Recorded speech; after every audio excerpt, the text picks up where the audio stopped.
Hi friends, welcome to Ponmani hotel YouTube channel. இன்றைக்கி வந்து நம்ம சுவையான மாதுளை பொரியல் எப்படி பண்ணுறதுங்க தான் பார்க்குறோம். வாங்க பார்க்கலாம்.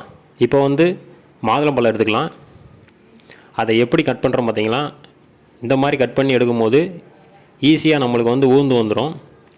பார்த்தீங்கன்னா தட்டியாச்சு, எல்லாம் ஈஸியாக எடுத்தாச்சு. இப்போ வந்து கொஞ்சோண்டு ஒரு கை தேங்காய் வந்து நம்ம குறவரன்னு அரைச்சி எடுத்து வச்சுக்கலாம். இப்போ ஒரு பாத்திரத்தில் எண்ணெய் கொஞ்சமாக ஊற்றிக்கோங்க, ரொம்ப கம்மியாக ஊற்றினா போதும். இதுக்கு கடுகு, கொஞ்சமாக கடலைப்பருப்பு சேர்த்து நல்லா வறுபட்டு வரட்டும்.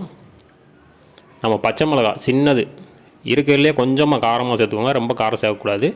வெங்காயமும் கொஞ்சமாக சேர்த்தா போதும், ஏன்னா நம்ம ஒரு மாதுளம்பழம் தான் சேர்க்குறோம். அதுக்கு தகுந்த மாதிரி இருக்கிறதுலே கம்மியான குவான்டிட்டியில் எல்லாமே சேர்த்துக்கலாம். தேவையான அளவு உப்பு சேர்த்துக்கலாம். வெங்காயத்துக்கு மட்டும் தேவையான உப்பு மட்டும் சேர்த்துக்கணும். உப்பை வந்து அதிகமாக சேர்த்துடக்கூடாது, ரொம்ப கம்மியாக சேர்க்கணும். இப்போ துருவன தேங்காவை சேர்த்து நல்லா வதக்கி எடுத்துடலாம்.